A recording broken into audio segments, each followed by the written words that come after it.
আজি ଆସନ୍ତୁ ଆମ୍ଭେ ଅସମ୍ପୂର୍ଣ୍ଣ ଲୋକ ଏବଂ ସମ୍ପୂର୍ଣ୍ଣ ପରମେଶ୍ୱର ଏହି ଉପଦେଶ ଶୀର୍ଷକର ସହିତ ପରମେଶ୍ୱରଙ୍କ ବାକ୍ୟ ଅଧ୍ୟୟନ କରିବାର କିଛି ସମୟ ନେବା। ମାନବ ଜୀବନର ସମସ୍ତ ଦିଗରେ ଲୋକମାନେ ପରସ୍ପରଠାରୁ ଶିଖିବା ସାଧାରଣ କଥା। ଲୋକମାନେ ପରସ୍ପରକୁ ମାର୍ଗଦର୍ଶନ କରନ୍ତି ଏବଂ ଶିକ୍ଷା ଦିଅନ୍ତି, କିନ୍ତୁ ସେମାନଙ୍କର ସମସ୍ତ କାର୍ଯ୍ୟର ଫଳାଫଳ ଶେଷରେ ଅସମ୍ପୂର୍ଣ୍ଣ ହୋଇଥାଏ। ଯେହେତୁ ଜଣେ ଅସମ୍ପୂର୍ଣ୍ଣ ବ୍ୟକ୍ତି ଏକ ସିଦ୍ଧାନ୍ତ ବା ପ୍ରଣାଳୀ ଗଠନ କରିବାକୁ ଚେଷ୍ଟା କରିଥାଏ, ଏଥିପାଇଁ ପ୍ରତ୍ୟେକ ଜିନିଷର ଶେଷ ପରିଣାମ ଅପରିହାର୍ଯ୍ୟ ରୂପେ ଅସମ୍ପୂର୍ଣ୍ଣ ହୋଇଥାଏ। କିନ୍ତୁ ଯଦି ଆମ୍ଭର ସମ୍ପୂର୍ଣ୍ଣ ପରମେଶ୍ୱର ସିଦ୍ଧାନ୍ତ ଏବଂ ପ୍ରଣାଳୀ ଗୁଡ଼ିକୁ ସ୍ଥାପିତ କରନ୍ତି, ତେବେ କ'ଣ ତାହା ସମ୍ପୂର୍ଣ୍ଣ ହେବ ନାହିଁ? ଯଦି ଆମ୍ଭର ପରମେଶ୍ୱର ଯିଏ ସମ୍ପୂର୍ଣ୍ଣ ଅଟନ୍ତି ମାର୍ଗଦର୍ଶନ କରନ୍ତି, ତେବେ ତାହାଙ୍କ ମାର୍ଗଦର୍ଶନକୁ ସମ୍ପୂର୍ଣ୍ଣ ଭାବରେ ବିବେଚନା କରାଯିବା ଉଚିତ। ଆମ୍ଭର ବିଶ୍ୱାସର ପ୍ରତିଫଳ ହେଉଛି ପରିତ୍ରାଣ, ଯାହା ସମସ୍ତେ ଚାହାନ୍ତି। ଯଦି ଆମ୍ଭେ ଚାହୁଁ ଆମ୍ଭର ଅନ୍ତିମ ଗନ୍ତବ୍ୟସ୍ଥଳ ସ୍ୱର୍ଗ ରାଜ୍ୟ ହେଉ, ତେଣୁ ଆମ୍ଭକୁ ସର୍ବଦା ମନେ ରଖିବାକୁ ହେବ ଯେ ଅସମ୍ପୂର୍ଣ୍ଣ ମନୁଷ୍ୟ ଦ୍ୱାରା ସ୍ଥାପିତ ସିଦ୍ଧାନ୍ତ, ନିର୍ଦ୍ଦେଶ କିମ୍ବା ସ୍ଥାନଗୁଡ଼ିକ ଅବଶ୍ୟ ଅସମ୍ପୂର୍ଣ୍ଣ ଫଳାଫଳ ସହିତ ଶେଷ ହେବ। ଉପଦେଶକ ପୁସ୍ତକ ଅଧ୍ୟାୟ 12ରେ ଲେଖା ଅଛି, ପରମେଶ୍ୱରଙ୍କୁ ଭୟ କର ଓ ତାହାଙ୍କର ଆଜ୍ଞା ସବୁ ପାଳନ କର, କାରଣ ଏହା ହିଁ ମନୁଷ୍ୟର ପୂର୍ଣ୍ଣ କର୍ତ୍ତବ୍ୟ କର୍ମ। ରାଜା ସଲୋମନଙ୍କର ସମସ୍ତ କିଛି ଥିଲା ଏବଂ ସେ ସେହି ସମସ୍ତ କଲା ଯାହା ଇଚ୍ଛା ଥିଲା। ଆପଣା ଜୀବନ କାଳରେ ସେ ଅନେକ ଭିନ୍ନ ଜିନିଷ ଗୁଡ଼ିକର ଅନୁଭବ କରିବାରେ ସକ୍ଷମ ଥିଲେ। ତଥାପି ଶେଷରେ ସେ ଏହି ସିଦ୍ଧାନ୍ତରେ ପହଞ୍ଚିଲେ ଯେ ଅସମ୍ପୂର୍ଣ୍ଣ ମନୁଷ୍ୟ ଦ୍ୱାରା ସ୍ଥାପିତ ସିଦ୍ଧାନ୍ତ ଏବଂ ପ୍ରଣାଳୀ ଶେଷରେ ଅସମ୍ପୂର୍ଣ୍ଣ ଅଟେ। ଏଥିପାଇଁ ଉପଦେଶ ଅଧ୍ୟାୟ 1ରେ ଏହା ଲେଖା ହୋଇଛି, ଉପଦେଶକ କହୁଅଛନ୍ତି, ଅସାରର ଅସାର, ଅସାରର ଅସାର, ସକଳ ହିଁ ଅସାର। ରାଜା ସଲୋମନ ବୁଝିଥିଲେ ଯେ ଅସମ୍ପୂର୍ଣ୍ଣ ମନୁଷ୍ୟ ଦ୍ୱାରା ନିର୍ମିତ ପ୍ରଣାଳୀ ସହିତ ଏକ ଅସମ୍ପୂର୍ଣ୍ଣ ସମାଜରେ ସବୁକିଛି ଅସମ୍ପୂର୍ଣ୍ଣ ରହିବ। ଏହା ବ୍ୟତୀତ ସେ ଅନୁଭବ କଲେ ଯେ ମାନବ ଜାତିକୁ କେବଳ ଗୋଟିଏ କାର୍ଯ୍ୟ କରିବା ଆବଶ୍ୟକ। ପରମେଶ୍ୱରଙ୍କୁ ଭୟ କର ଓ ତାହାଙ୍କର ଆଜ୍ଞା ସବୁ ପାଳନ କର, ତାହା ଆଗରେ କୁହ, କାରଣ ଏହା ହିଁ ମନୁଷ୍ୟର ପୂର୍ଣ୍ଣ କର୍ତ୍ତବ୍ୟ କର୍ମ। ସେ କହିଛନ୍ତି ଯେ ଏହା ହେଉଛି ମଣିଷର ସବୁଠାରୁ ମୌଳିକ ଏବଂ ମୁଖ୍ୟ ଦାୟିତ୍ୱ। ମାଥ୍ୟୁ ଅଧ୍ୟାୟ 5ରେ ଲେଖା ଅଛି, ତେଣୁ ତୁମ୍ଭେ ନିଶ୍ଚୟ ସିଦ୍ଧ ହେବା ଉଚିତ, ଯେପରି ତୁମ୍ଭର ସ୍ୱର୍ଗୀୟ ପିତା ସିଦ୍ଧ ଅଟନ୍ତି। ତେବେ ଶେଷରେ ଆମ୍ଭେ ଆମ୍ଭର ବିଶ୍ୱାସର ଲକ୍ଷ୍ୟ ଏବଂ ଦିଗ ଭାବରେ କ'ଣ ସ୍ଥିର କରିବା ଉଚିତ? ଯାହା ସମ୍ପୂର୍ଣ୍ଣ ତାହା ଉପରେ ଆମ୍ଭେ ଆମ୍ଭର ଧ୍ୟାନ ଦେବା ଉଚିତ ନୁହେଁ କି? ସିଦ୍ଧତା ହାସଲ କରିବାକୁ ଆମ୍ଭର ମେଷପାଳକ କିଏ ହେବା ଆବଶ୍ୟକ? ପରମେଶ୍ୱରଙ୍କ ବିନା ଆମ୍ଭେ କଦାପି ସମ୍ପୂର୍ଣ୍ଣତାରେ ପହଞ୍ଚି ପାରିବୁ ନାହିଁ ଏବଂ ପ୍ରାପ୍ତ ମଧ୍ୟ କରିପାରିବୁ ନାହିଁ। ଜିହୋଶୁୟ ଯେତେ ଶକ୍ତିଶାଳୀ ଥିଲେ ମଧ୍ୟ, ମୋଶା ଯେତେ ମହାନ ନେତା ଥିଲେ ମଧ୍ୟ, ପିତରଙ୍କ ବିଶ୍ୱାସ ଯେତେ ଦୃଢ଼ ହେଉନା କାହିଁକି ଏବଂ ସୁସମାଚାର ପ୍ରଚାର କରିବାରେ ପ୍ରେରିତ ପାଉଲ ଯେତେ ପ୍ରଭାବଶାଳୀ ଥିଲେ ମଧ୍ୟ, ଏହି ଲୋକମାନଙ୍କ ମଧ୍ୟରୁ କେହି ଆମ୍ଭକୁ ଉଦ୍ଧାର କରିପାରିବେ ନାହିଁ। ସେମାନେ ଆମ୍ଭକୁ ସମ୍ପୂର୍ଣ୍ଣତା ଆଡ଼କୁ ଆଗେଇ ନେବାରେ କଦାପି ଭୂମିକା ଗ୍ରହଣ କରିପାରିବେ ନାହିଁ। ସେମାନେ କଦାପି ଆମ୍ଭକୁ ସମ୍ପୂର୍ଣ୍ଣତାକୁ ନେଇଯିବେ ନାହିଁ। ସେମାନେ କେବଳ ଦୂତଙ୍କ ଭୂମିକା ଗ୍ରହଣ କରିଥିଲେ, ଯିଏ ତାଙ୍କ ଯୁଗରେ ମାନବ ଜାତି ପାଇଁ କେବଳ ପରମେଶ୍ୱରଙ୍କ ଇଚ୍ଛା ପ୍ରଚାର କରିଥିଲେ। ସମ୍ପୂର୍ଣ୍ଣତା ସମ୍ବନ୍ଧରେ ଯୀଶୁ ପରମେଶ୍ୱର ଏବଂ ମନୁଷ୍ୟ ମଧ୍ୟରେ ଏକ ସ୍ପଷ୍ଟ ପ୍ରଭେଦ କରିଥିଲେ, ଯେତେବେଳେ ସେ ବାଇବଲରେ କହିଥିଲେ, ତେଣୁ ତୁମେ ନିଶ୍ଚୟ ସିଦ୍ଧ ହେବା ଉଚିତ, ଯେହେତୁ ତୁମ୍ଭର ସ୍ୱର୍ଗୀୟ ପିତା ସିଦ୍ଧ ଅଟନ୍ତି। ଯଦି ଆମ୍ଭେ ଶେଷରେ ସମ୍ପୂର୍ଣ୍ଣ ହେବାକୁ ଚାହୁଁ, ତେବେ ଆମ୍ଭ ପାଖରେ କେଉଁ ପଥ, ଦିଗ, ଉଦ୍ଦେଶ୍ୟ କିମ୍ବା ଚିନ୍ତାଧାରା ରହିବା ଉଚିତ? ସେ ସମସ୍ତ ପରମେଶ୍ୱରଙ୍କ ସହିତ ସମାନ ହେବା ଉଚିତ। ଯଦି କୌଣସି ସମନ୍ୱୟ ନାହିଁ, ତେବେ ଆମ୍ଭେ ପରମେଶ୍ୱରଙ୍କ ବାକ୍ୟ ପୂରଣ କରିପାରିବା। ତେଣୁ ତୁମ୍ଭେ ନିଶ୍ଚୟ ସିଦ୍ଧ ହେବା ଉଚିତ, ଯେପରି ତୁମ୍ଭର ସ୍ୱର୍ଗୀୟ ପିତା ସିଦ୍ଧ ଅଟନ୍ତି। କେବଳ ଆମ୍ଭର ଅସମ୍ପୂର୍ଣ୍ଣ ଚିନ୍ତାଧାରା, ଅଭିଜ୍ଞତା ଏବଂ ମାନସିକତା ଉପରେ ନିର୍ଭର କରି ଆମ୍ଭେ କିପରି ସମ୍ପୂର୍ଣ୍ଣତା ପ୍ରାପ୍ତ କରିପାରିବା? ବର୍ତ୍ତମାନ ଆସନ୍ତୁ ଆମ୍ଭେ ଏହା ଜାଣିବା ପାଇଁ କି ସମ୍ପୂର୍ଣ୍ଣତାର ମାର୍ଗରେ ପହଞ୍ଚିବା ପାଇଁ ଆମ୍ଭକୁ କ'ଣ କରିବା ଉଚିତ। ମାଥ୍ୟୁ ଅଧ୍ୟାୟ 5 ଆଡ଼କୁ ଯିବା। ଅଧ୍ୟାୟ 5 ପଦ 48ରେ ଯୀଶୁ କହିଥିଲେ ଆମ୍ଭକୁ କ'ଣ କରିବା ଉଚିତ। ଅତଏବ ତୁମ୍ଭମାନଙ୍କ ସ୍ୱର୍ଗସ୍ଥ ପିତା ଯେପରି ସିଦ୍ଧ, ତୁମ୍ଭେମାନେ ମଧ୍ୟ ସେହିପରି ସିଦ୍ଧ ହୁଅ। ଇଂରାଜୀରେ ଶବ୍ଦ ପରଫେକ୍ଟକୁ ସିଦ୍ଧ ଅର୍ଥାତ୍ ସମ୍ପୂର୍ଣ୍ଣ ରୂପେ ପରିଭାଷିତ କରାଯାଏ। ଯଦିଓ ପରମେଶ୍ୱର ସମ୍ପୂର୍ଣ୍ଣ, ମାନବ ଜାତି ସମ୍ପୂର୍ଣ୍ଣ ନୁହେଁ କିନ୍ତୁ ଅସମ୍ପୂର୍ଣ୍ଣ। ସେଥିପାଇଁ ପରମେଶ୍ୱର ଅସମ୍ପୂର୍ଣ୍ଣ ମନୁଷ୍ୟକୁ ସିଦ୍ଧ ଏବଂ ସମ୍ପୂର୍ଣ୍ଣ ପ୍ରାଣୀ କରିବାର ପ୍ରକ୍ରିୟାରେ ଅଛନ୍ତି। ସମ୍ପୂର୍ଣ୍ଣତା ପର୍ଯ୍ୟନ୍ତ ପହଞ୍ଚିବା ପ୍ରକ୍ରିୟାରେ ଆମ୍ଭେ ଅନେକ ଭିନ୍ନ ଭିନ୍ନ ଲୋକ, ପରିବେଶ ଏବଂ ପରିସ୍ଥିତିର ସାମ୍ନା କରିପାରିବା। ଏଗୁଡ଼ିକ ଏମିତି ଜିନିଷ ଯାହାକୁ ଆମ୍ଭେ ଏଡ଼େଇ ପାରିବୁ ନାହିଁ। ରାଜା ସଲୋମନ ଏ ମଧ୍ୟରୁ ଅନେକ ପରିସ୍ଥିତିର ସମ୍ମୁଖୀନ ହୋଇଥିଲେ। ସେ ସବୁ କିଛି ଅନୁଭବ କରିଥିଲେ। ତାଙ୍କର ବହୁତ ଧନ ଥିଲା, ଅନେକ ପତ୍ନୀ ଥିଲେ ଏବଂ ତାଙ୍କର ବହୁତ ଜ୍ଞାନ ଥିଲା। ସେ ଦୁନିଆର ସବୁଠାରୁ ପ୍ରଭାବଶାଳୀ ଏବଂ ପ୍ରତିଷ୍ଠିତ ବ୍ୟକ୍ତିଙ୍କୁ ଭେଟିଥିଲେ। ତାଙ୍କ ପାଖରେ ସବୁ କିଛି ଥିଲା ଯାହା ଲୋକମାନେ ଅଭିଳାଷ କରିପାରନ୍ତି। ତଥାପି ସେ କେଉଁ ସିଦ୍ଧାନ୍ତରେ ପହଞ୍ଚିଲେ? ଅସାରର ଅସାର, ଅସାରର ଅସାର, ସକଳ ହିଁ ଅସାର। ସେ ଭାବିଥିଲେ ଯେ ତାଙ୍କର ସମ୍ପୂର୍ଣ୍ଣ ବୁଦ୍ଧି ଏବଂ ସମ୍ପୂର୍ଣ୍ଣ ଜ୍ଞାନ ରହିବ, କିନ୍ତୁ ସେ ଅନୁଭବ କଲେ ଯେ ଏହି ସଂସାରରେ କୌଣସି ସମ୍ପୂର୍ଣ୍ଣ ବୁଦ୍ଧି କିମ୍ବା ସମ୍ପୂର୍ଣ୍ଣ ଜ୍ଞାନ ନାହିଁ। ସେ କଦାପି ସମ୍ପୂର୍ଣ୍ଣ ସୁଖ ପାଇଲେ ନାହିଁ। ତେଣୁ ସେ ଏହି ସିଦ୍ଧାନ୍ତରେ ପହଞ୍ଚିଲେ ଯେ ଏହି ଦୁନିଆରେ ସବୁକିଛି ଅସିଦ୍ଧ ଏବଂ ଅସମ୍ପୂର୍ଣ୍ଣ ଅଟେ। ଅସମ୍ପୂର୍ଣ୍ଣ ଲୋକ, ଅସମ୍ପୂର୍ଣ୍ଣ ବିଷୟ ଏବଂ ଅସମ୍ପୂର୍ଣ୍ଣ ପରିସ୍ଥିତିରେ ପରିପୂର୍ଣ୍ଣ ଏହି ଦୁନିଆ, ତଥାପି କୌଣସି ପ୍ରକାରେ ଏହି ଅସମ୍ପୂର୍ଣ୍ଣ ଦୁନିଆ ଆମ୍ଭ ଆଖିକୁ ଆକର୍ଷିତ କରିବାରେ ଲାଗିଥାଏ। ରାଜା ସଲୋମନ ଶେଷରେ ଏହା ଅନୁଭବ କଲେ। ପରମେଶ୍ୱରଙ୍କୁ ଭୟ କର ଏବଂ ତାହାଙ୍କ ଆଜ୍ଞା ସକଳ ପାଳନ କର। ପରମେଶ୍ୱର ସମ୍ପୂର୍ଣ୍ଣ ଅଟନ୍ତି। ଯେହେତୁ ପରମେଶ୍ୱର ସମ୍ପୂର୍ଣ୍ଣ, ସେ ଆମ୍ଭକୁ ଦେଇଥିବା ଆଜ୍ଞାଗୁଡ଼ିକ ବିଷୟରେ କ'ଣ ତାହା ମଧ୍ୟ ସମ୍ପୂର୍ଣ୍ଣ ଅଟେ।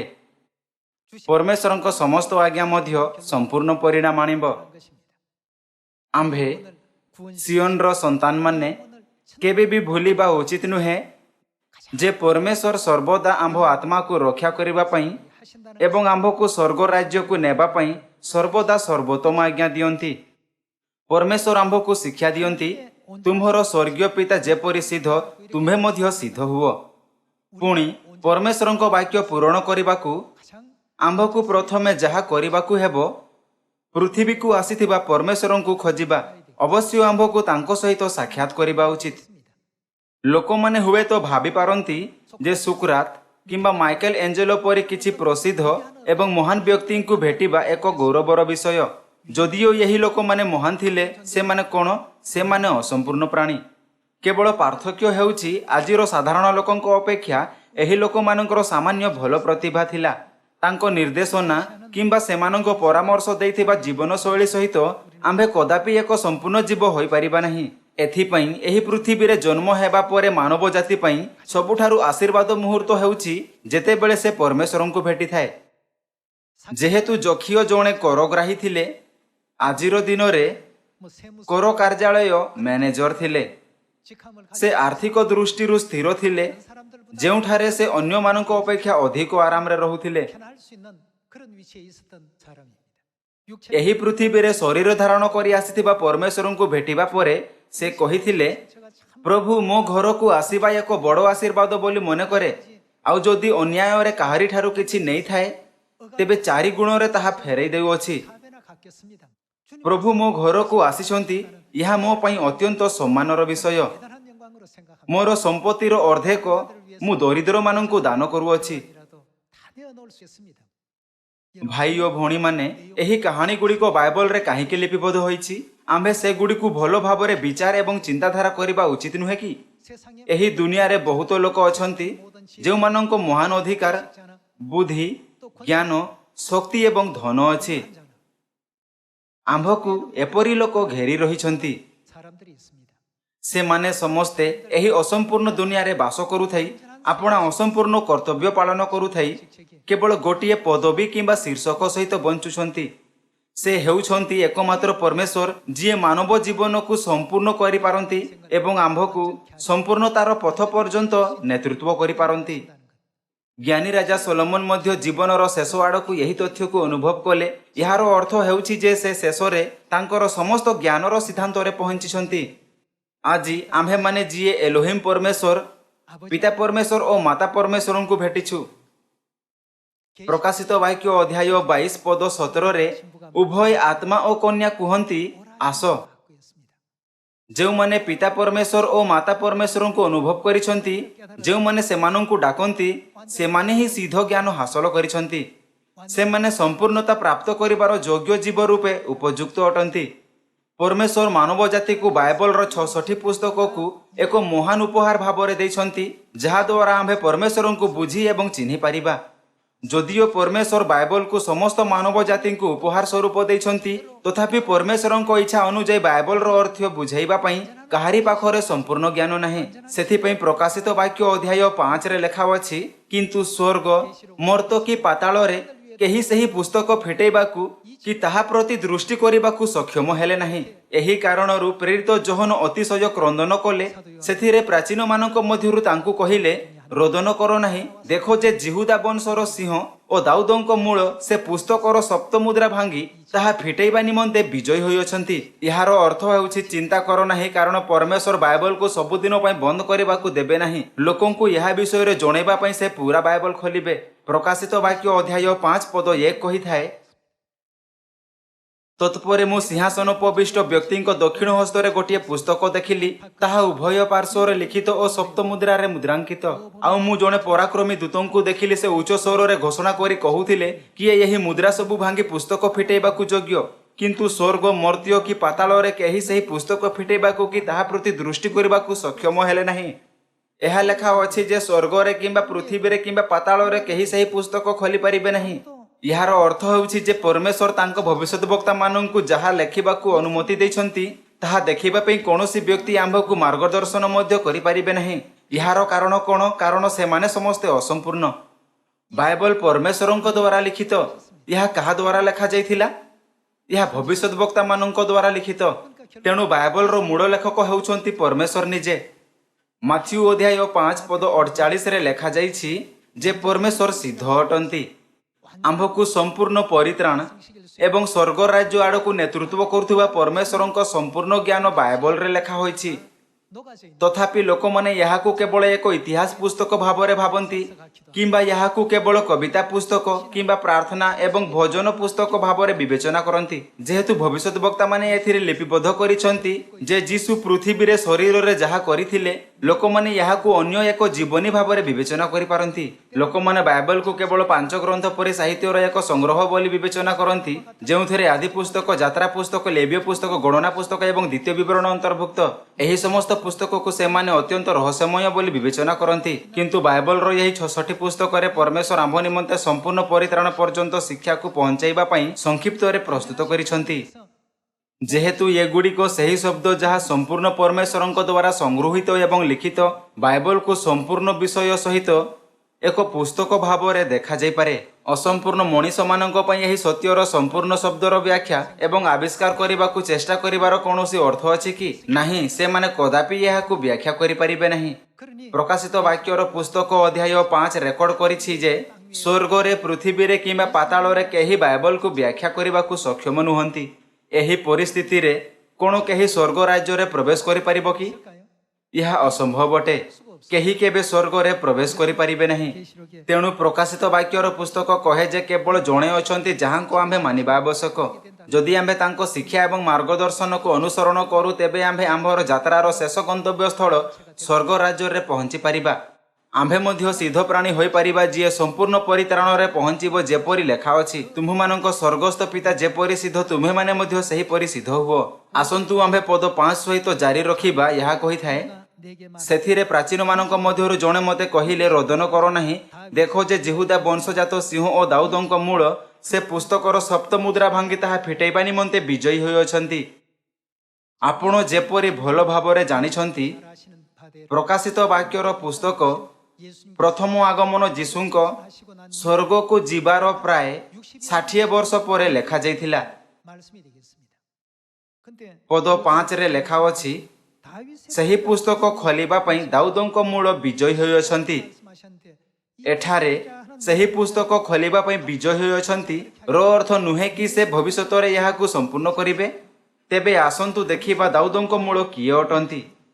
आसंतु आम्भे प्रकाशित वाक्य अध्याय 22 पद 16 रे परमेश्वरंक वाक्य पढ़िबा। आम्भे जीशु मंडली मानक निमंते तुम मानक निकट रे यही समस्त साक्ष्य देबा पई आम्भर दूत को प्रेरण करियछु। आम्भे किए? दाऊदंक मूल ओ वंशज, सही उज्ज्वल प्रभाती तारा। एही पदरे दाऊदंक मूल जे एही पृथ्वी को आसुछंती, କାହାକୁ ପ୍ରତିନିଧିତ୍ୱ କରେ? ଦାଉଦଙ୍କ ମୂଳ ଦ୍ୱିତୀୟ ଆଗମନ ଯୀଶୁଙ୍କୁ ସଂକେତ କରିଥାଏ। ଏହା କେବଳ ଦ୍ୱିତୀୟ ଆଗମନ ଯୀଶୁ ଅଟନ୍ତି, ଯିଏ ପରମେଶ୍ୱରଙ୍କ ରହସ୍ୟକୁ ପ୍ରକାଶ କରିପାରନ୍ତି ଯାହା ଅନେକ ପିଢ଼ିରୁ ଲୁଚି ରହିଥାଏ। କଣ ସେ ନୁହନ୍ତି ଯିଏକି ମାନବ ଜାତିର ନେତୃତ୍ୱ ସମ୍ପୂର୍ଣ୍ଣତାରେ କରିବାର ମହାନ କାର୍ଯ୍ୟ କରିପାରିବେ? ପ୍ରକାଶିତ ବାକ୍ୟ ଅଧ୍ୟାୟ 5 ଏବଂ ପ୍ରକାଶିତ ବାକ୍ୟ ଅଧ୍ୟାୟ 22ରେ ପରମେଶ୍ୱରଙ୍କ ବାକ୍ୟ ମାଧ୍ୟମରେ ଆମ୍ଭେ ନିଶ୍ଚିତ କରିପାରିବା ଯେ ଦାଉଦଙ୍କ ମୂଳ ଦ୍ୱିତୀୟ ଆଗମନ ଯୀଶୁଙ୍କୁ ସଂକେତ କରିଥାଏ। ଆମ୍ଭେ ଏହା ମଧ୍ୟ ନିଶ୍ଚିତ କରିପାରିବା ଯେ ଖ୍ରୀଷ୍ଟ ଦ୍ୱିତୀୟ ଥର ଏହି ପୃଥିବୀକୁ ନ ଆସିବା ପର୍ଯ୍ୟନ୍ତ ଆମ୍ଭେ କଦାପି ସମ୍ପୂର୍ଣ୍ଣତା ପର୍ଯ୍ୟନ୍ତ ପହଞ୍ଚି ପାରିବା ନାହିଁ। ଯେ ପର୍ଯ୍ୟନ୍ତ ଯୀଶୁ ଦ୍ୱିତୀୟ ଥର ପ୍ରକଟ ହୋଇନାହାନ୍ତି ସେ ପର୍ଯ୍ୟନ୍ତ ଆମ୍ଭର ଆତ୍ମିକ ବିଷୟ ଗୁଡ଼ିକ ବୁଝିବାର କ୍ଷମତା ରହିବ ନାହିଁ। ଅସମ୍ପୂର୍ଣ୍ଣ ମଣିଷ କଦାପି ପରମେଶ୍ୱରଙ୍କ ସମ୍ପୂର୍ଣ୍ଣ ବାକ୍ୟକୁ ବ୍ୟାଖ୍ୟା କରିପାରିବ ନାହିଁ କିମ୍ବା ବୁଝାଇ ପାରିବ ନାହିଁ। କିଏ ଆମ୍ଭକୁ ଏହି ସତ୍ୟ ପଥରେ ଆଗେଇ ନେବ? ଯେମିତି ପ୍ରକାଶିତ ବାକ୍ୟ ଅଧ୍ୟାୟ 5ରେ ଲେଖା ଅଛି, ଦାଉଦଙ୍କ ମୂଳ ଆମ୍ଭକୁ ସତ୍ୟ ଶିକ୍ଷା ଦେବେ ଯାହାକୁ ଆମ୍ଭେ କେବେ ଜାଣିନଥିଲୁ ଏବଂ ଆମ୍ଭକୁ ସେହି ପଥକୁ ନେଇଯିବେ। ଏଥିପାଇଁ ପରମେଶ୍ୱର ଯେଉଁଠାକୁ ଯାଆନ୍ତି ସ୍ତ୍ରୀର ଅବଶିଷ୍ଟ ସନ୍ତାନମାନେ ପରମେଶ୍ୱରଙ୍କ ସାଧୁମାନେ ଆଜ୍ଞା ପାଳନ କରିବେ। ଏହାର କାରଣ ସେମାନେ ସମ୍ପୂର୍ଣ୍ଣ ଭାବରେ ବିଶ୍ୱାସ କରନ୍ତି ଯେ କେବଳ ଖ୍ରୀଷ୍ଟ ସେମାନଙ୍କୁ ସମ୍ପୂର୍ଣ୍ଣ ମାର୍ଗଦର୍ଶନ ଦେବେ। ଅବଜ୍ଞା ପାଇଁ କୌଣସି ସ୍ଥାନ ରହିବା ଉଚିତ ନୁହେଁ। ପରମେଶ୍ୱରଙ୍କ ସାଧୁମାନଙ୍କର ସମ୍ପୂର୍ଣ୍ଣ ବିଶ୍ୱାସ ଅଛି ଯେ ଏହା ହେଉଛି ଏକମାତ୍ର ଉପାୟ ଯାହାଦ୍ୱାରା ସେମାନେ ସିଦ୍ଧତା ହାସଲ କରିପାରିବେ। ସେମାନଙ୍କ ଦୃଢ଼ ବିଶ୍ୱାସ ଶେଷ ପର୍ଯ୍ୟନ୍ତ ପରମେଶ୍ୱରଙ୍କ ପଛରେ ଯେଉଁଠିକୁ ସେ ଯାଆନ୍ତି ଅନୁସରଣ କରିବାକୁ ଅନୁମତି ଦେଇଥାଏ। ପରମେଶ୍ୱରଙ୍କ ବାକ୍ୟ ସମ୍ପୂର୍ଣ୍ଣ ଅଟେ, କିନ୍ତୁ ଯିଏ ଏହାର ବ୍ୟାଖ୍ୟା କରିବାକୁ ଚେଷ୍ଟା କରେ ସେ ଅସମ୍ପୂର୍ଣ୍ଣ ଅଟେ। କଣ ସେମାନେ ପରମେଶ୍ୱରଙ୍କ ସମସ୍ତ ସମ୍ପୂର୍ଣ୍ଣ ଇଚ୍ଛାକୁ ଜଣାଇ ପାରିବେ? ସେମାନେ କଦାପି ତାହା କରିପାରିବେ ନାହିଁ। ଯେହେତୁ ଏହି ମିଶନକୁ କେହି ସମ୍ପୂର୍ଣ୍ଣ କରିପାରିବେ ନାହିଁ, ଭବିଷ୍ୟବାଣୀ କରାଯାଇଅଛି ଯେ ପରମେଶ୍ୱର ନିଜେ ପୁଣି ଥରେ ଏହି ପୃଥିବୀକୁ ଆସିବେ ଏବଂ ସମସ୍ତ ମାନବ ଜାତିକୁ ଶିକ୍ଷା ଦେବେ। ଆସନ୍ତୁ ଆମ୍ଭେ ଏବ୍ରୀ ଅଧ୍ୟାୟ 9 ପଦ 28କୁ ଯିବା। ଆଉ ତାହାପରେ ବିଚାର ନିରୂପିତ ଅଛି, ସେହିପରି ଖ୍ରୀଷ୍ଟ ମଧ୍ୟ ଅନେକଙ୍କ ପାପ ବହନ କରିବା ନିମନ୍ତେ ଥରେ ମାତ୍ର ଉତ୍ସର୍ଗୀକୃତ ହୋଇ ଦ୍ୱିତୀୟ ଥର ପାପ ସକାଶେ ନୁହେଁ ବରଂ ଯେଉଁମାନେ ତାହାଙ୍କ ଅପେକ୍ଷାରେ ଅଛନ୍ତି ସେମାନଙ୍କ ପରିତାରଣ ନିମନ୍ତେ ଦର୍ଶନ ଦେବେ। ଦ୍ୱିତୀୟ ଥର ଦେଖାଯିବାର ଅର୍ଥ ହେଉଛି ସେ ଦ୍ୱିତୀୟ ଥର ଆସନ୍ତି। ଅନ୍ୟ ଶବ୍ଦରେ ସେ ଶରୀରକୁ ଧାରଣ କରି ଆସନ୍ତି ଯାହାଦ୍ୱାରା ଲୋକମାନେ ତାଙ୍କୁ ଦେଖିପାରିବେ। ହଁ ନା? ଯେବେ ପରମେଶ୍ୱର ପ୍ରଥମ ଥର ଆସିଥିଲେ ସେ ମନୁଷ୍ୟର ପାପ ବହନ କରିବାକୁ ଯୀଶୁଙ୍କ ନାମରେ ଇସ୍ରାଏଲ ଦେଶରେ ଆସିଥିଲେ। ଯେତେବେଳେ ସେ ଦ୍ୱିତୀୟ ଥର ଆସନ୍ତି ସେ ପୂର୍ବରେ ପୃଥିବୀର ପ୍ରାନ୍ତରେ ଏକ ନୂତନ ନାମ ସହିତ ଯେଉଁମାନେ ତାଙ୍କୁ ଅପେକ୍ଷା କରନ୍ତି ସେମାନଙ୍କୁ ଉଦ୍ଧାର କରିବାକୁ ଆସନ୍ତି। ଯଦି ପରମେଶ୍ୱର ପ୍ରକଟ ହୁଅନ୍ତି ନାହିଁ ଆମ୍ଭେ କଦାପି ସମ୍ପୂର୍ଣ୍ଣ ପରିତ୍ରାଣ ପର୍ଯ୍ୟନ୍ତ ପହଞ୍ଚି ପାରିବା ନାହିଁ। ବର୍ତ୍ତମାନ ଆମ୍ଭେ କମ୍ପ୍ୟୁଟର ଯୁଗରେ ବାସ କରୁଛୁ। ମୁଁ ବିଶ୍ୱାସ କରେ ଆପଣଙ୍କ ସମସ୍ତଙ୍କର କମ୍ପ୍ୟୁଟର ପାଇଁ ଏକ ପାସୱାର୍ଡ ଅଛି। ପାସୱାର୍ଡ ଦେବା ପରେ ଆପଣଙ୍କ କମ୍ପ୍ୟୁଟରକୁ ଉପଯୋଗ କରାଯାଇପାରିବ। ଗୋଟିଏ ଅକ୍ଷର ଭୁଲ ହେଲେ ମଧ୍ୟ ଆପଣ କମ୍ପ୍ୟୁଟର ବ୍ୟବହାର କରିପାରିବେ ନାହିଁ। ଯଦିଓ ପାସୱାର୍ଡ 99% ମେଳ ହୁଏ ଏହା ଖୋଲିବ ନାହିଁ। ପାସୱାର୍ଡ 100% ମେଳ ହେଲେ ହିଁ ଏହା ଖୋଲିବ। ଠିକ୍ ସେହିପରି ବାଇବଲ ଯାହା ଅଧିକ ଗୁରୁତ୍ୱ ଦେଇଥାଏ ତାହା ହେଉଛି ପରମେଶ୍ୱରଙ୍କ ଇଚ୍ଛା ପାଳନ କରିବା ଏବଂ ତାହା ପୂରା କରିବା। ହଁ ନା? ବାଇବଲ ଆଜ୍ଞା ପାଳନ କରିବାକୁ ଶିକ୍ଷା ଦିଏ ନାହିଁ କାରଣ ପରମେଶ୍ୱର ସମସ୍ତଙ୍କୁ ଆପଣା ଆଜ୍ଞା ମାନିବାକୁ ବାଧ୍ୟ କରିବାକୁ ଚେଷ୍ଟା କରନ୍ତି। ଯେହେତୁ ଆମ୍ଭେ ଅସମ୍ପୂର୍ଣ୍ଣ ପାପୀ ତେଣୁ ଯଦି ଆମ୍ଭେ ସିଦ୍ଧ ପ୍ରାଣୀ ହେବାକୁ ଚାହୁଁ ତେବେ ପରମେଶ୍ୱରଙ୍କ ଉଦାହରଣରୁ ଶିଖିବା ଆବଶ୍ୟକ। ଯଦି କେହି ପଚାରନ୍ତି ମଣ୍ଡଳୀର ଶ୍ରେଷ୍ଠ ବ୍ୟକ୍ତି କିଏ, ଏହାର ଉତ୍ତର ହେଉଛି ଯିଏ ପରମେଶ୍ୱରଙ୍କ ସଦୃଶ ଅଟେ। ଯେହେତୁ ପରମେଶ୍ୱର ସମ୍ପୂର୍ଣ୍ଣ ଅଟନ୍ତି ବାଇବଲ ଆମ୍ଭକୁ ଶିକ୍ଷା ଦିଏ ଯେ ଆମ୍ଭେ ସର୍ବଦା ପରମେଶ୍ୱରଙ୍କ ବିଷୟରେ ଜାଣିବା ଏବଂ ତାଙ୍କ ଉଦାହରଣରୁ ଶିଖିବା ଉଚିତ। ଏବ୍ରୀ ଅଧ୍ୟାୟ 9ରେ ଲେଖା ଅଛି ଯେ ସେ ପରିତ୍ରାଣ ଦେବା ପାଇଁ ଦ୍ୱିତୀୟ ଥର ଆସିବେ। ପ୍ରକାଶିତ ବାକ୍ୟର ପୁସ୍ତକ ଅଧ୍ୟାୟ 5ରେ ଏହା ମଧ୍ୟ ଲେଖାଯାଇଛି ଯେ ଦାଉଦଙ୍କ ମୂଳ ପୁସ୍ତକ ଖୋଲିବେ। ପ୍ରକାଶିତ ବାକ୍ୟର ପୁସ୍ତକ ଅଧ୍ୟାୟ 22 ପଦ 16କୁ ଦେଖିଲେ ଆମ୍ଭେ ନିଶ୍ଚିତ କରିପାରିବା ଯେ ଦାଉଦଙ୍କ ମୂଳ ଯୀଶୁଙ୍କୁ ଦିଆଯାଇଥିବା ଏକ ଶୀର୍ଷକ ଅଟେ। ଯୀଶୁଙ୍କୁ ଦାଉଦଙ୍କ ମୂଳ ମେଷଶାବକ, ପ୍ରଭାତୀ ତାରା, ଦ୍ରାକ୍ଷାଲତା ଏବଂ ମେଷପାଳକ କୁହାଯାଏ। किंतु तांकु दाऊद बोली मध्य वर्णना करा जायछि। बाइबल रे तांको विषय रे अनेक शिरोनाम उल्लेख करा जायछि। दाऊदंको प्रकट हेबा कारणरू एही वैश्विक ग्राम रे हेउथिबा परिवर्तन उपरे ध्यान देउथाई आसंतु पितांको मार्ग को मने रखिबा, जिए पृथ्वी रे दाऊदंको जीवन यापन कले। आसंतु जिहिजिकल अध्याय 37 पद 24 को जीवा।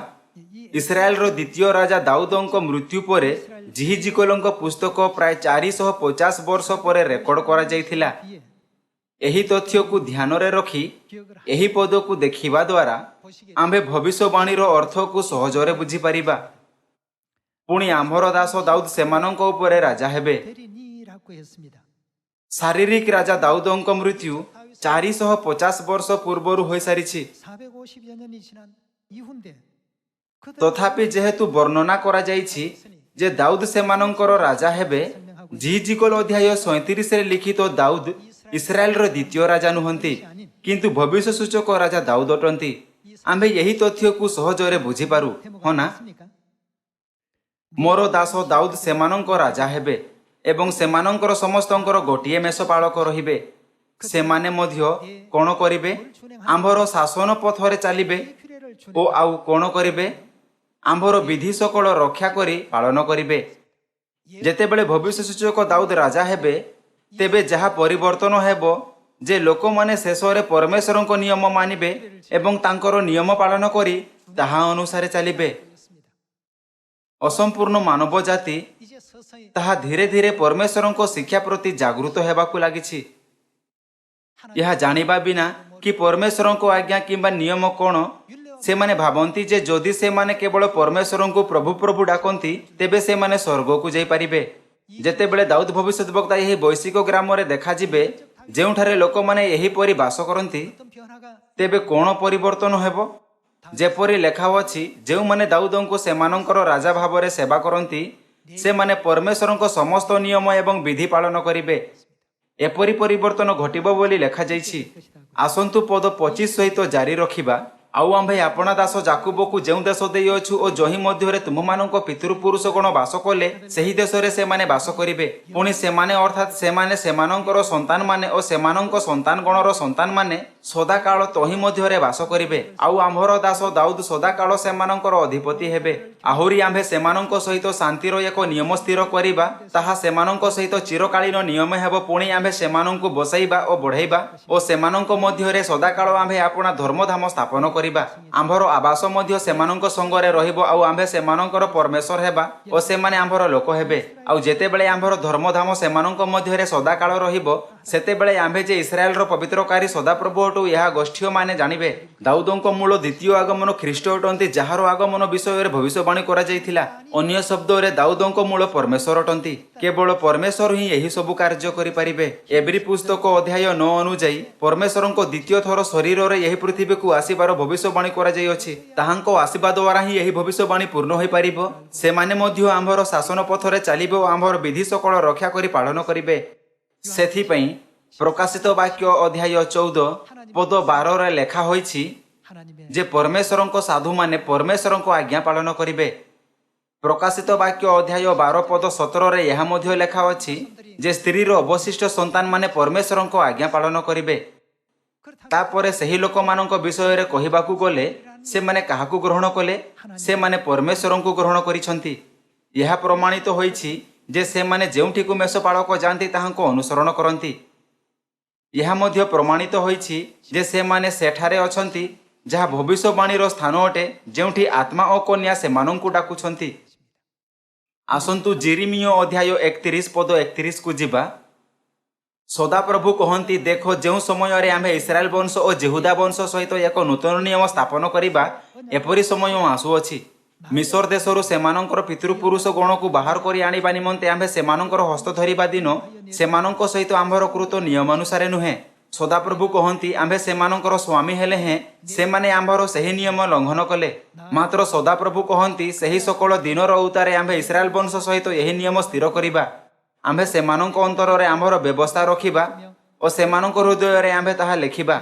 आउ आम्भे सेमानंकर परमेश्वर हेबा और सेमाने आम्भर लोक हेबे। परमेश्वर कहिसंती जे जेउ मानंक हृदय रे नूतन नियमर व्यवस्था अछि ସେମାନେ ତାଙ୍କର ଲୋକ ହେବେ। ଏହି ଭବିଷ୍ୟବାଣୀ ଅନୁଯାୟୀ ଯୀଶୁ 2000 ବର୍ଷ ପୂର୍ବେ ଶରୀରରେ ପୃଥିବୀକୁ ଆସିଥିଲେ ଏବଂ ନୂତନ ନିୟମର ବ୍ୟବସ୍ଥା ସହିତ ସୁସମାଚାର ରାଜ୍ୟ ଉପରେ ରାଜତ୍ୱ କରିଥିଲେ। ସେହିଭଳି ତାଙ୍କର ଦ୍ୱିତୀୟ ଆଗମନରେ ସେ ଅବଶିଷ୍ଟ 37 ବର୍ଷ ପାଇଁ ନୂତନ ନିୟମର ବ୍ୟବସ୍ଥା ସହିତ ଶାସନ କରନ୍ତି। କ'ଣ ଏହି କାରଣ ନୁହେଁ ଯେ ଚର୍ଚ୍ଚ ଅଫ୍ ଗଡ୍ରେ ଆମ୍ଭ ପାଖରେ ନୂତନ ନିୟମର ନିସ୍ତାର ପର୍ବ, ନୂତନ ନିୟମର ବିଶ୍ରାମ ଦିନ, ନୂତନ ନିୟମର ବାପ୍ତିସ୍ମ ଏବଂ ନୂତନ ନିୟମର ଅଢ଼ଣୀର ନିୟମ ଅଛି? ଆମ୍ଭେ ତାଙ୍କୁ ଶୀଘ୍ର ଚିହ୍ନିବା ଉଚିତ ଯେ ନୂତନ ନିୟମର ସହିତ 37 ବର୍ଷ ପର୍ଯ୍ୟନ୍ତ ବିଶ୍ୱାସଯୋଗ୍ୟ ରୂପେ ସୁସମାଚାର ପଥରେ ଚାଲିଲେ। ଯଦି ପରମେଶ୍ୱର ଏହି ପୃଥିବୀକୁ ଆସିନଥାନ୍ତେ ତେବେ ପରମେଶ୍ୱରଙ୍କ ଆଜ୍ଞା ମାନବ ଜାତି ପାଇଁ କଦାପି ଘୋଷିତ ହୋଇପାରିବ ନାହିଁ। ପରମେଶ୍ୱରଙ୍କୁ ସ୍ୱୟଂ ଆସିବା ଆବଶ୍ୟକ। ଯେଉଁ ଚର୍ଚ୍ଚ ପରମେଶ୍ୱରଙ୍କୁ ଗ୍ରହଣ କଲା ଏବଂ ତାହାଙ୍କ ସ୍ୱାଗତ କଲା ତାହା ଚର୍ଚ୍ଚ ଅଫ୍ ଗଡ୍ ଅଟେ। ପରମେଶ୍ୱର ଏହି ପୃଥିବୀରେ ଆମ୍ଭର ଭୌତିକ ଜୀବନର ବିକାଶ ନିମନ୍ତେ ଚର୍ଚ୍ଚକୁ ସ୍ଥାପିତ କରିନଥିଲେ, କିନ୍ତୁ ଏହା ଆମ୍ଭକୁ ସ୍ୱର୍ଗ ରାଜ୍ୟରେ ପ୍ରବେଶ କରିବାକୁ ପ୍ରସ୍ତୁତ ହେବାକୁ ସୁଯୋଗ ଦେବା ପାଇଁ ଥିଲା, ଯାହାଦ୍ୱାରା ସେଠାରେ ଆମ୍ଭର ଜୀବନ ଗୌରବାନ୍ୱିତ ହୋଇପାରେ। ଏହାକୁ ସ୍ମରଣରେ ରଖି ଯଦିଓ ଅସମ୍ପୂର୍ଣ୍ଣ ଲୋକମାନେ ଏମିତି ସିଦ୍ଧାନ୍ତ, ପ୍ରଣାଳୀ କିମ୍ବା ସଂଗଠନ ସୃଷ୍ଟି କରନ୍ତି ଯାହା ବିଶ୍ୱାସଯୋଗ୍ୟ ମନେ ହୁଏ, କିନ୍ତୁ ଆସନ୍ତୁ ଏହି ଜିନିଷ ଗୁଡ଼ିକ ଦ୍ୱାରା ପ୍ରଲୋଭିତ ହେବା ନାହିଁ। ଆସନ୍ତୁ ଆମ୍ଭର ଅବଶିଷ୍ଟ ସମୟକୁ କେବଳ ଏଲୋହିମ୍ ପରମେଶ୍ୱର, ସ୍ୱର୍ଗୀୟ ପିତା ଖ୍ରୀଷ୍ଟ ଆନ୍ ସାଂହୋଂ ଏବଂ ସ୍ୱର୍ଗୀୟ ମାତା ନୂତନ ଜେରୁସାଲେମଙ୍କ ଯେଉଁଠିକୁ ସେମାନେ ଆମ୍ଭର ନେତୃତ୍ୱ କରନ୍ତି ତାହାଙ୍କ ଅନୁସରଣ କରିବା ନିମନ୍ତେ କରିବା। ବର୍ତ୍ତମାନ କରୋନା ଭାଇରସ ଦୁନିଆକୁ ଦୁଃଖିତ କରିଦେଇଛି। ଯଦିଓ ଆମ୍ଭକୁ କୁହାଯାଇଛି ଯେ ଚିନ୍ତା କରିବାର ଆବଶ୍ୟକତା ନାହିଁ ଯେହେତୁ ଟୀକା ଅଛି, କିନ୍ତୁ ଅନେକ ପ୍ରକାରର ଭାଇରସ ବହୁ ପରିମାଣରେ ଦେଖାଯାଉଛନ୍ତି ଏବଂ ବିସ୍ତାର ହେଉଛନ୍ତି। ମୁଁ ଆପଣଙ୍କ ସହ ଭାରତରୁ ଖବର ବାଣ୍ଟିବାକୁ ଚାହୁଁଛି। ଯେତେବେଳେ ଭାରତରେ ଆମ୍ଭର ସଦସ୍ୟମାନେ ପରସ୍ପରକୁ ଅଭିବାଦନ କରନ୍ତି ସେମାନେ କହନ୍ତି ମୁଁ ଖୁସି ଅଛି। କ'ଣ ତୁମ୍ଭେ ଖୁସି ଅଛ? ଆମ୍ଭେ ଖୁସି କାରଣ ଆମ୍ଭ ପାଖରେ ପରମେଶ୍ୱର ଅଛନ୍ତି ଯିଏ ସିଦ୍ଧ ଏବଂ ଯାହାଙ୍କ ପାଖରେ ସ୍ୱର୍ଗରାଜ୍ୟ ଅଛି। ସଂସାର ଅସମ୍ପୂର୍ଣ୍ଣ କିନ୍ତୁ ପରମେଶ୍ୱର ସମ୍ପୂର୍ଣ୍ଣତାରେ ଆମ୍ଭର ନେତୃତ୍ୱ ସମ୍ପୂର୍ଣ୍ଣ ବିଶ୍ରାମ ଦିନ, ଆଜ୍ଞା, ନିୟମ ଏବଂ ବିଧି ପ୍ରଦାନ କରିଛନ୍ତି। ସେଥିପାଇଁ ସେମାନେ ପରସ୍ପରକୁ ପଚାରନ୍ତି ତୁମ୍ଭେ ଖୁସି ନୁହଁ କି? ଏବଂ ଯେତେବେଳେ ସେମାନେ ପ୍ରଚାର କରିବାକୁ ଯାଆନ୍ତି ସେମାନେ ଉତ୍ତର ଦିଅନ୍ତି ମୁଁ ଖୁସି ଅଛି। ସଦସ୍ୟମାନେ ପ୍ରାୟ 1 ମାସ ଧରି ଏହିପରି ପ୍ରଚାର କରିଥିଲେ। ଫଳସ୍ୱରୂପ ଅନେକ ସ୍ୱର୍ଗୀୟ ପରିବାରର ସଦସ୍ୟ ଖୋଜାଯାଇଛି ଏବଂ ସେମାନେ ସୁସମାଚାରରେ ବହୁତ ଆନନ୍ଦ ଏବଂ ଖୁସି ଅନୁଭବ କରିଥିଲେ। ମୁଁ ଖୁସି, ତୁମ୍ଭେ ଖୁସି ନୁହଁ କି? ଆସନ୍ତୁ ଏପରି ଆମ୍ଭେ ସମସ୍ତେ ପରସ୍ପରକୁ ପଚାରିବା। ସିଓନରେ ଆମ୍ଭର ପିତା ଓ ମାତାଙ୍କର ସେବା କରିବା କିଛି ନୁହେଁ ଯାହା ଜଗତର ଲୋକମାନେ ଚାହିଁଲେ କରିପାରିବେ, ହଁ ନା? ଆମ୍ଭେ ଏପରି ସ୍ଥିତିରେ ଅଛୁ ଯେଉଁଠାରେ ସ୍ୱର୍ଗର ଦୂତମାନେ ଆମ୍ଭକୁ ଅଧିକ ଈର୍ଷା କରନ୍ତି, ଯେହେତୁ ଆମ୍ଭେ ସେହି ଜିନିଷ ଗୁଡ଼ିକ ଉପଭୋଗ କରୁଛୁ ଯାହାକୁ ଆମ୍ଭେ ପାପୀମାନେ ଉପଭୋଗ କରିପାରିବୁ ନାହିଁ। ଆମ୍ଭେ ଆଜି ବି ଖୁସି। ଆପଣ ଖୁସି ନୁହନ୍ତି କି? ଆଶା କରୁଥାଇ ଯେ ଆପଣଙ୍କ ବିଶ୍ରାମ ଦିନ ଶୁଭ ଦିନ ହେଉ। ମୁଁ ଆଜିର ଉପଦେଶ ସମାପ୍ତ କରିବାକୁ ଚାହୁଁଛି। ଆପଣଙ୍କ ବହୁତ ବହୁତ ଧନ୍ୟବାଦ।